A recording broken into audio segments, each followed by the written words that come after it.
Well, hello everyone, and welcome back to another episode of the Korok Seed Master Mode Challenge. If you're aware of how many Korok Seeds there are in the game and have taken hint of the video title today, that means that today is a very special episode because it means that we officially are hitting the halfway point. So let's settle in for another 20 seeds. And if you find this video likable or enjoyable, then by all means feel free to hit that like button. And hey, the subscription's free and easy too while you're down there if you're not subscribed already. So let's jump into the seeds of today's video, shall we? The first thing that we needed to do is make sure that we unlock the Sheikah Tower for the area that we will be exploring, as this is going to be very helpful for tracking down these pesky little seeds here. And the first seed of today's video, seed number 441, is behind this wall that we've got to bomb out of the way. Now, we're not quite into the danger territory of not being able to use our bomb arrows, but they are strictly off the table during the duration of our visit in this area, as using them is a certain death sentence once the heat gets up high enough. But we've got our wonderful first Korok seed of today's video, and we've got to respond by attempting to give this guy some cover and subsequently giving him a concussion. Seed number 442 is a time trial puzzle where we've got to glide our way over to yonder mountaintop. I typically double trigger those things just to make sure that I get a good gauge for how quickly the time's going to run down. And we do have a guardian here that targets onto us right at the start there, but as soon as we wrap around this side of the pillar, we don't have to worry about him anymore because we are well out of line of sight, and we get up to this timer as it's running down on its second to last tick on that timer. So really pretty smooth sailing on that when it comes to collecting that seed. Now, that same pesky guardian that was bothering us in the last seed, he tracked us down to this next location. So I am just making strategic use of the environment and subsequently the environment area that we will be using to collect seed number 443. And as he walks away, that should give us just enough time to pick up one of these rocks from this little island here and hurl it into the middle of these spires and collect the seed from this spot. Though we don't want to tarry here longer than we absolutely have to because I don't feel comfortable or well equipped enough to take on that guardian. So let's keep on moving to collect seed number 444, which is a short glide away from where we just were. It consists of a magnesis puzzle, and for the life of me, I couldn't figure out where the adjoining part of this puzzle piece is. I'm assuming it's on the other side of this spring or bog area, but when in doubt, you just kind of got to think about what portions of this block are going to most likely fill that puzzle, and then try the first couple of them to your ability. So first we swing that magnesis block over onto the main island where we can work with it a little bit easier, and now we can go ahead and pick it up and swing it into place. Now I tried this edge here to kind of make it match with what's on the other side of this puzzle. That didn't seem to do it, so we moved to my next thought, which was nestled in this little crevasse here inside the actual puzzle itself, and lo and behold, it clicks right into place, and that's exactly what we needed out of it to collect the seed from this spot. With that being said, we can move along to seed number 445, which was probably the one that had me sweating bullets the most because it consists of collecting this rock over here from the tower of these moblins and bokoblins up there and walking it over to this formation here. Fortunately for us, we do have the stealth suit active, and that allows us to meander over there and walk away in an undetected fashion, plop the rock down into formation, and collect the seed from this spot, though no small feat in terms of retrieving that stone undetected.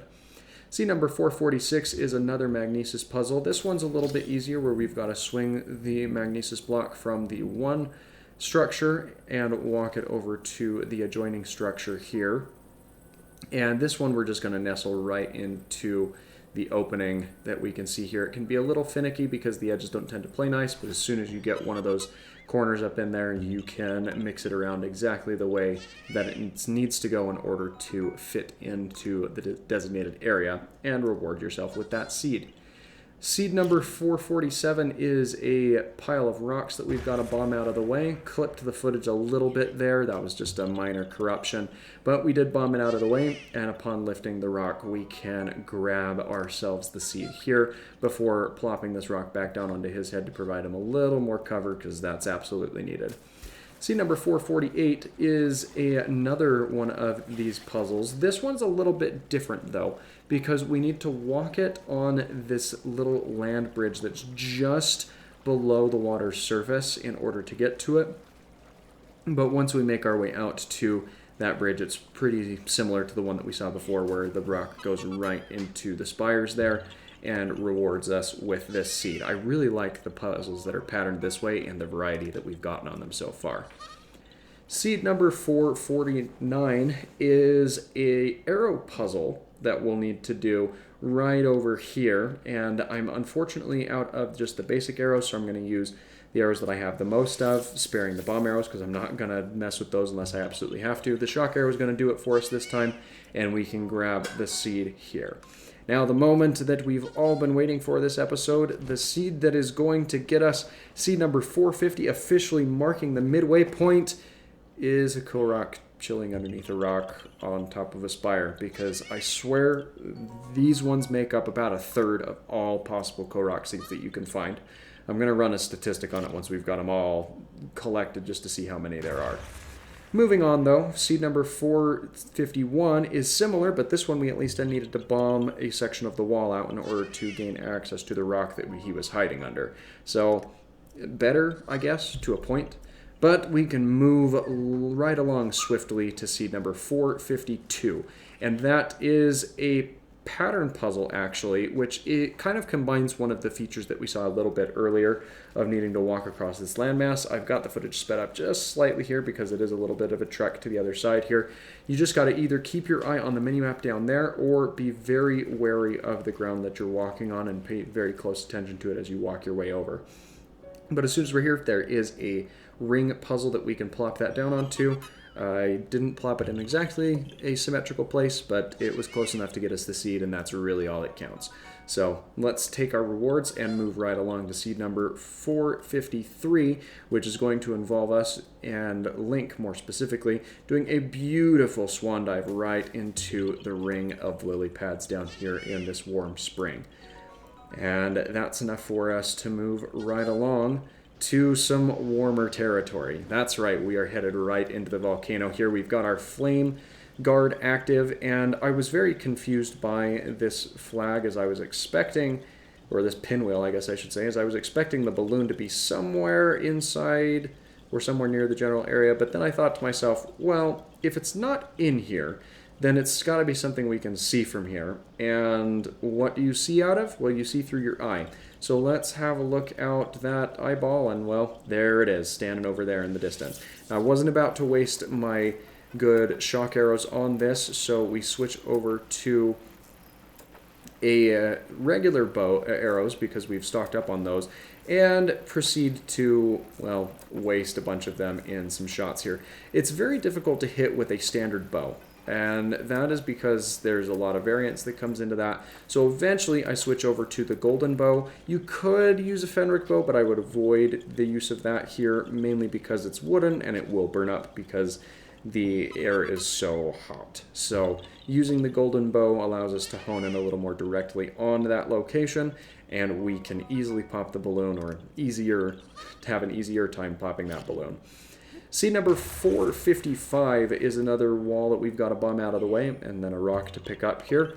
And that's going to get us the seed from here as we continue on into the Gerudo's mountain town. And we'll need to do that because we need to make sure that we can claim our flame suit. But before we're there, there's one more seed that we can grab, and that can be done either by zipping up this wind updraft, or there's another one that's a little closer to this balloon over yonder that you can see, but we were able to hone in on that well enough to pop the balloon and claim the seed from this location. Which brings us to another unfortunate cutscene that I was hoping to avoid, because we didn't get this cutscene for Varuta, but we are certainly going to get it here with the Divine Beast over the Gorons, and the name of it escapes me because I haven't actually conquered a Divine Beast in quite a while. But we've got ourselves that little cutscene that I was hoping to avoid having played. It's not all for naught, though, because we actually had a very similar interaction with Von Naboris out in the desert. So I mean, that's 2 out of 3 so far that we've seen. We'll have to see if we end up getting that cutscene from the Divine Beast over the Ritos as well. But seed number 457 is actually inside the mouth of this Goron sculpture. You just got to interact with the fairy lights. This one threw me for a loop and took me a little bit longer to find it, but we eventually did track it down and claim our reward here. Before moving on to the next one, which is another time trial puzzle, which takes us from one of Daruk's hands, or Stone Daruk's hands, I guess, over to the other. Now, you do get a little bit of a pit stop here on his head, and you can run right on over. I'm cutting it a little close on time, but still with more than enough to actually claim that on that last bead. So, didn't have to run that one an excessive amount of times like one of the terrible ones that's out in the desert. And that brings us to seed number 459 of our adventure, which is right in Stone Daruk's armpit here. Just a little rock chilling underneath the cluster of boulders that's underneath his left arm. So, not the place that I would have picked to put one, but that's where it ended up, so that's where we're going to grab it from. Let's plop that rock back down on this guy's head and move over to seed number 460, or the last seed of today's video. And this one, you've got to throw up on top of the ledge and then walk over to the actual pattern in question. And once you've done that, you shouldn't throw it like I just did. I had my finger on the trigger instead of just dropping it in place like I should have done. But that brings us to the end of today's video. So again, if you found this video enjoyable, don't forget to leave a like and subscribe if you haven't already for more daily content. Breath of the Wild videos come out every Sunday, and with many other videos coming your way throughout the week. So thanks again for watching, and I hope that you have an absolutely fantastic rest of your day.